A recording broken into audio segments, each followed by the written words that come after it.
Hello दोस्तों, आप देख रहे हैं द इजी कंसेप्ट और मैं हूं अजय। और मैंने पिछले वीडियो में एपी का इंट्रोडक्शन कराया था। यदि आपने नहीं देखा तो सबसे पहले जाइए और वो वीडियो देखिए, मैंने प्लेलिस्ट बना रखा है। और उसके बाद आइए इस वीडियो को देखिए, आपको बहुत बढ़िया समझ में आएगा। यदि आप 2027 में एग्जाम दे रहे हैं, ठीक, तो मैं ये 2027 के लिए स्पेशली करा रहा हूँ। और ऐसे ही हर चैप्टर का आपको वीडियो मिलेगा। आपको 2010 में आप पढ़ते हैं तो आपको साइंस के सभी सब्जेक्ट का वीडियो मिलेगा और मैथ का वीडियो मिलेगा। तो चलिए देखते हैं फर्स्ट क्वेश्चन क्या होने वाला है हमारे पास। 5.1 का क्वेश्चन है कि निम्नलिखित स्थितियों में किन स्थितियों में संबंध संख्याओं की सूची एपी में है और क्यों है। तो सवाल क्या है कि आपको बताना है कि किन किन स्थितियों में एपी में है और किन किन स्थितियों में एपी में नहीं है।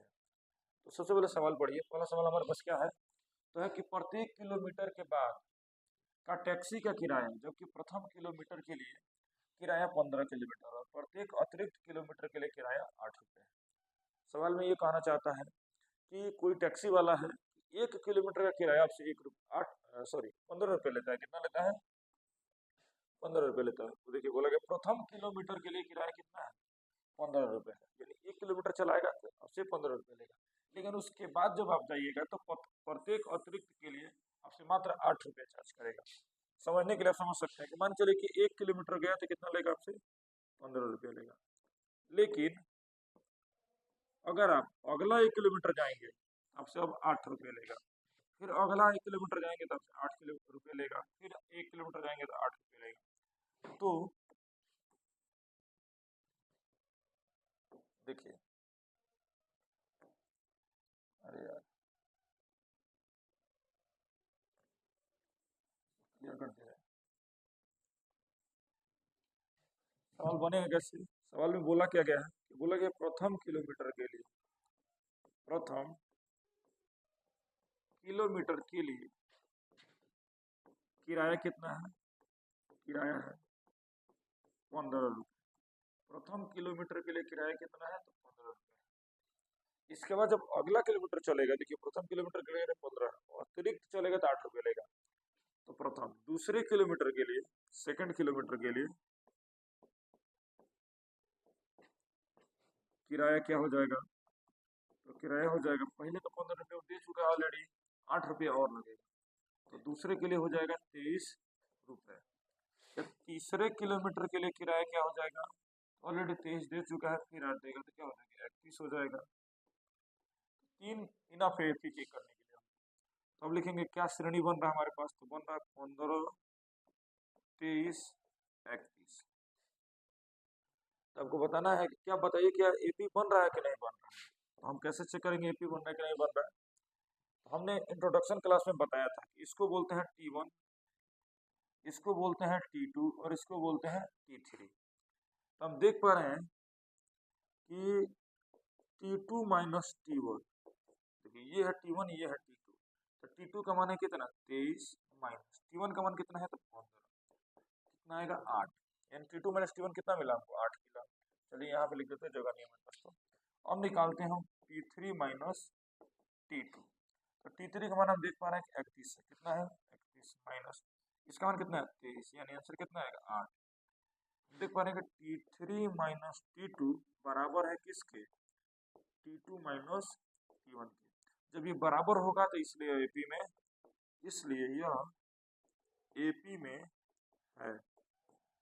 पूछा गया इसमें कौन एपी में है, तो आप देख सकते हैं एपी में। क्यों एपी में है? तो हम देख पा रहे हैं क्योंकि T3 माइनस T2 बराबर है किसके? T2 माइनस T1 के। चलिए इसका स्क्रीनशॉट ले लीजिए। चलते हैं नेक्स्ट पेज पर, नेक्स्ट क्वेश्चन के साथ। अगला क्वेश्चन है किसी बेलन में उपस्थित हवा की मात्रा। देखिए किसी बेलन में उपस्थित हवा की मात्रा जबकि वायु निकालने वाला पंप प्रत्येक बार बेलन के शेष हवा 1/4 भाग बाहर निकाल देता है। सवाल ये बोल रहा है कि यदि कोई बेलन है जिसमें कुछ हवा है, जिसका आयतन कुछ है, जब भी एक बार उसको पंप किया जाता है, यानी उससे एक बार हवा निकाला जाता है, तो जितना उसमें हवा है उसका 1/4 बाहर फेंक देता है। तो सवाल कैसे बनेगा? देखिए सबसे पहले मान लेते हैं सॉल्व।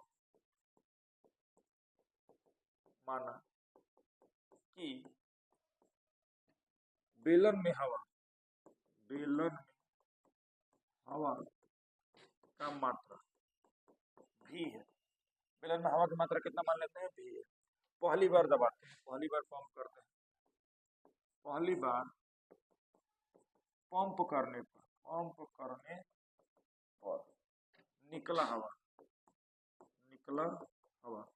मैंने टोटल हवा भी है, इसका 1/4 निकल जाना है, यानी निकलेगा कितना, तो V/4 निकलेगा। टोटल हवा जब भी है, एक बार पंप करते हैं तो 1/4 निकलता है, यानी V/4 क्या हो जाएगा, बाहर निकल जाएगा। अब बताइए, जब टोटल हवा भी था, V/4 निकल गया, तो बचा कितना, तो जितना टोटल है उसमें से जितना निकला उतना घटा देंगे, तो शेष हवा हमारे पास कितना बचेगा, तो पहले भी था, इसमें से V/4 घटा देंगे। तो देखिए 4 में 20 से गुणा करेंगे, जब भी ऐसे एलसीएम निकालते हैं, 1 और 4 का एलसीएम 4, 1 चौके 4, 4 में 20 से गुणा करेंगे 4 माइनस 4 एकम 4 यानी 1, यानी 3V/4 हमारे पास बचा कितना, 3V/4। इसके बाद हम दूसरी बार दबाएंगे, दूसरी बार पंप करेंगे, तो दूसरी बार पंप करने पर निकला हवा हम देख सकते हैं कि बचा कितना है हमारे पास, इतना ही, तो इसी में से तो निकलेगा, तो 3V/4 है, इसमें से निकलना है 1/4, तो गुणा करेंगे तो हो जाएगा 3V/16, यानी इतना निकलेगा। तो बचेगा कितना, हमारे पास इतना था और इतना निकल गया, घटा देंगे, शेष हवा क्या बचेगा हमारे पास, टोटल हवा कितना था, 3V/4 था, निकला कितना, 3V/16, 4 और 16 का एलसीएम हो जाएगा 16, 4 चौके 16, तो 4 हो जाएगा 12 माइनस 16 कम 16 यानी 3V, यानी बचेगा हमारे पास 9V/16। तो हमको क्या क्या मिला, सबसे पहले इसमें हवा था हमारे पास भी, तो अब शेष बचा 3V/4, इसके बाद बचा 9V/16। चलिए, तो सबसे पहले क्या था हमारे पास, श्रेणी जो बना है वो भी बन रहा है, इसके बाद देखिए सबसे पहले भी बन रहा है, इसके बाद क्या बना, तो हम देख पाए कि 3V/4, शेष हमारे पास क्या बचा था, 3V/4 और शेष इसके बाद क्या बचा था, 9V/16। हम चेक करते हैं, ये है T1 हमारा, ये है T2 हमारा और ये है T3।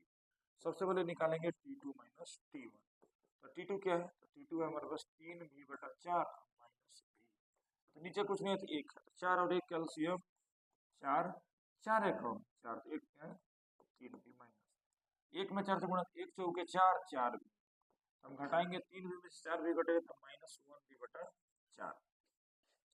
इस बार निकालेंगे T3 minus T2, T3 minus T2, T3 है 9V/16 माइनस 3V/4, 16 और 4 कैल्सियम 16 हो जाएगा, यानी 16 एकम 16, तो 1 में गुणा करेंगे तो 9V हो जाएगा, और 4 देखो 16 मैंने 12 भी हो जाएगा, तो 9 में से 12 जाए तो -3V/16। क्या दोनों आपस में बराबर है, तो नहीं है, तो लिखेंगे T2 माइनस T1 बराबर नहीं है T3 माइनस T2 के, इसलिए यह AP में नहीं है, AP में नहीं।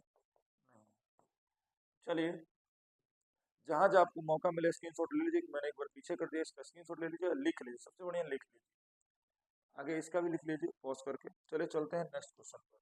तीसरा क्वेश्चन क्या है, तो एकदम ध्यान से क्वेश्चन पढ़िए, एकदम आराम से बना लेंगे। देखिए, बोला गया प्रत्येक मीटर की खुदाई के बाद एक कुआं खोदने में आई लागत, जबकि प्रथम मीटर खुदाई की लागत 150 है और बाद में प्रत्येक मीटर खुदाई की लागत 50 बढ़ती जाती है।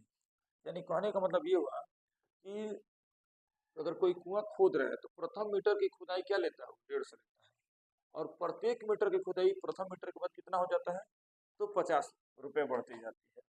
यानी हम सॉल्व करेंगे तो कैसे लिखेंगे, देखिएगा ध्यान से, सॉल्व लिखेंगे, प्रथम, हमको लग रहा है कौन, प्रथम मीटर की खुदाई का खर्च, खुदाई का खर्च या लागत भी लिख सकते हैं, 150 रुपए, कितने रुपए हैं, देखिए इसमें लिखा गया प्रथम मीटर की खुदाई का लागत कितना है, 150, दूसरे मीटर से 50 रुपए बढ़ेगा, तो दूसरे मीटर की खुदाई का खर्च, पहले 150 ऑलरेडी लग चुका है, 50 रुपये और लगेगा, कितना हो जाएगा 200 RS। तीसरे मीटर की खुदाई का खर्चा क्या आएगा, तो 200 ऑलरेडी लग चुका है, 50 और आएगा तो कितना हो जाएगा 250। इस सब में भी चेक कर सकते हैं, हम देख पा रहे हैं कि श्रेणी हमारे पास क्या बना, 150, 200 और 250 डैश डैश डैश। ये हमारे पास T1 है, ये हमारे पास T2 और ये हमारे पास T3 है। चलिए तो क्वेश्चन यहाँ फिर इसको थोड़ा सा कर लेते हैं।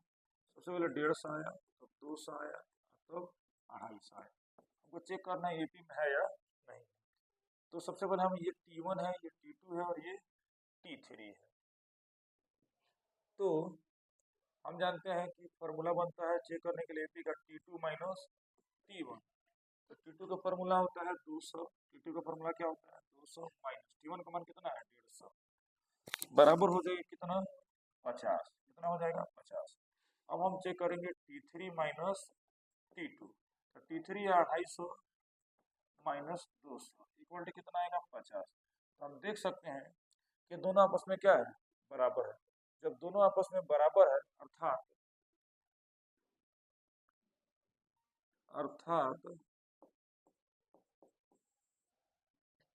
जब दोनों बराबर है इसलिए लिख सकते हैं कि T2 माइनस T1 बराबर होगा T3 माइनस T2 के बराबर है। इसलिए यह AP में है, इसलिए यह AP में है। देखिए तो एक बार और इसको समझ लेते हैं। सवाल में क्या बोला गया है कि प्रत्येक मीटर खुदाई के बाद एक कुआं खोदने में आई लागत। यहाँ से देखिए, यहाँ तक आप सवाल पढ़ेंगे कुछ नहीं समझ में आएगा, यहाँ से पढ़ना चाहिए। जबकि प्रथम मीटर की खुदाई का लागत 150, यानी प्रथम मीटर की खुदाई का जो खर्च कितना है 150 है, और उसके बाद 50 रुपये बढ़ता है प्रत्येक किलोमीटर प्रत्येक मीटर पर। तो प्रथम मीटर की खुदाई के बाद 150, तो दूसरा मीटर क्या हो जाएगा, ऑलरेडी 150 लग चुका है, तो दूसरा मीटर खोदेगा तो 150 प्लस 50 कितना हो जाएगा 200। तीसरे मीटर में ऑलरेडी 200 प्लस 50 कितना हो जाएगा 250। ये हो गया आपका T1 T2 और T3। तो मैंने निकाला T2 माइनस T1 और T3 माइनस T2 दोनों बराबर, इसलिए क्या हो जाएगा AP में होगा। चलिए चलते हैं आगे।